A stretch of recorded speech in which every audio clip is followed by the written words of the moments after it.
ನಮಸ್ಕಾರ ಸ್ನೇಹಿತರೆ, ತಮಗೆಲ್ಲ ಇಂದು ಇಷ್ಟರಿಗೆ ಸ್ವಾಗತ ಸುಸ್ವಾಗತ. ನಾನು ಇಂದಿನ ಸಂಚಿಕೆಯಲ್ಲಿ ಪಾಂಡವರ ಜನನದ ಬಗ್ಗೆ ಕೆಲವೊಂದು ಕುತೂಹಲಕಾರಿ ಮಾಹಿತಿಯನ್ನು ಚರ್ಚಿಸಿದ್ದೇವೆ. ಆ ವಿಡಿಯೋ ಲಿಂಕ್ ಬೇಕಾದರೆ ಡಿಸ್ಕ್ರಿಪ್ಷನ್ ಬಾಕ್ಸ್ನಲ್ಲಿ ಕೊಟ್ಟಿದ್ದೇವೆ, ಒಮ್ಮೆ ಹೋಗಿ ನೋಡಿ. ನಾವು ಇವತ್ತಿನ ಈ ಒಂದು ಸಂಚಿಕೆಯಲ್ಲಿ ಪಾಂಡವರ ಜನನ ಹಾಗೂ ಅದರ ಹಿಂದಿರುವ ಕೆಲವೊಂದು ಸಂಗತಿಗಳನ್ನು ನೋಡೋಣ.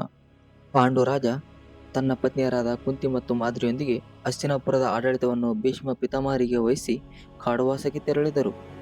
ಕಾಡುವಾಸಕ್ಕೆ ಎಂದರೆ ಪಾಂಡವರು ಮಾಡಿದ 14 ವರ್ಷಗಳ ವನವಾಸದಂತಲ್ಲ. ಇವರು ಸ್ವಪ್ರೇರಿತರಾಗಿ ದಾಂಪತ್ಯದ ಏಕಾಂತ ಬಯಸಿ ಬಂದದ್ದು.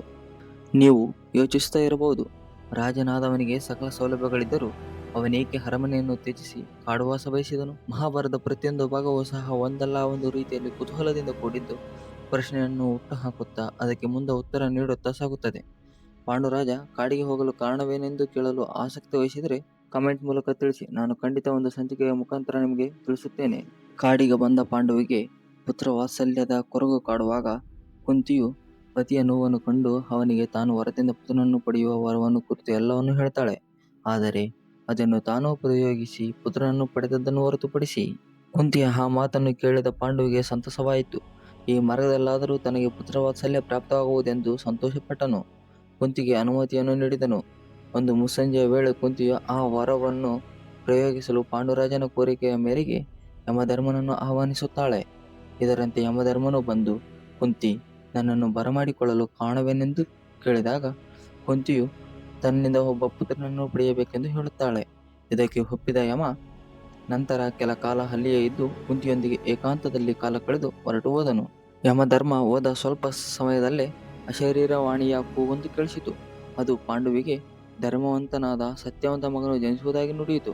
ಹೀಗೆ ಕುಂತಿ ಪಾಂಡುವಿನ ಕೋರಿಕೆಗೆ ವಾಯುವನ್ನು ನಂತರ ಇಂದ್ರನನ್ನು ಆಹ್ವಾನಿಸಿ ಅವರೊಂದಿಗೆ ಏಕಾಂತದಲ್ಲಿ ಕಾಲ ಕಳೆದು ಭೀಮ ಮತ್ತು ಅರ್ಜುನನ ಜನನವಾಯಿತು. ಇಲ್ಲಿ ಕುತೂಹಲಕಾರಿ ವಿಷಯವೇನೆಂದರೆ ಕುಂತಿಯು 3 ಮಕ್ಕಳಿಗೆ ತಾನೇ ಜನ್ಮ ನೀಡಿದರೂ ಆಕೆ ಆ ಯಾವ ಮಕ್ಕಳನ್ನು ತಿಂಗಳುಗಟ್ಟಲೆ ಹೊರಲಿಲ್ಲ. ಬದಲಿಗೆ ಅವರೊಂದಿಗೆ ಏಕಾಂತ ಮುಗಿದ ಕೆಲವು ಕ್ಷಣದಲ್ಲೇ ಗರ್ಭಧರಿಸಿ ಮಕ್ಕಳಿಗೆ ಜನ್ಮ ನೀಡ್ತಾಳೆ. ಇದರಂತೆ ಕೆಲವು ದಿನಗಳ ನಂತರ ಮಾದ್ರಿಯು ಚಿಂತೆಯಲ್ಲೇ ಭ್ರಮಿತಳಾಗಿರುವುದನ್ನು ಕಂಡ ಪಾಂಡುವು ಯೋಚಿಸಿದ. ಕುಂತಿಯು ತನ್ನ ಮಕ್ಕಳೊಂದಿಗೆ ಸಂತೋಷವಾಗಿದ್ದಾಳೆ.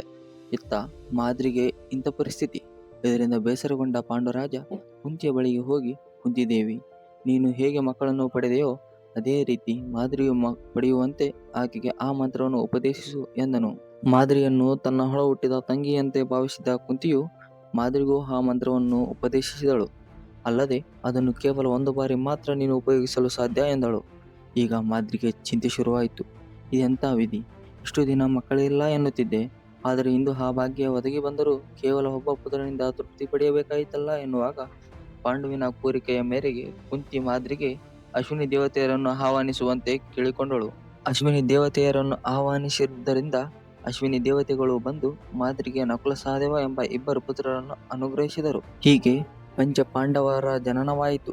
ಕುಂತಿಯು ಧರ್ಮರಾಯ, ಭೀಮ, ಅರ್ಜುನನಿಗೆ ಹಾಗೂ ಮಾದ್ರಿಯು ನಕುಲ ಸಹದೇವರಿಗೆ ಜನ್ಮ ನೀಡಿದರು. ಇವರೇ ಮುಂದೆ ಪಾಂಡುವಿನ ಪುತ್ರರಾಗಿ ಪಂಚ ಪಾಂಡವರಾಗಿ ಬೆಳೆದರು. ಅತ್ತ ಹಸ್ತಿನಾವತಿಯಲ್ಲಿ ಧೃತರಾಷ್ಟ್ರನಿಗೆ ಗಾಂಧಾರಿಯೊಂದಿಗೆ ವಿವಾಹವಾಗಿದೆ. ಭೀಷ್ಮರೇ ಎಲ್ಲವನ್ನೂ ನಿಭಾಯಿಸುತ್ತಿದ್ದಾರೆ. ಧೃತರಾಷ್ಟ್ರನ ಗಾಂಧಾರಿಯು ಮದುವೆಯಾದದ್ದು, ಆಕೆಯ ಕಣ್ಣಿಗೆ ಬಟ್ಟೆ ಕಟ್ಟಿಕೊಂಡದ್ದು ಯಾಕೆ?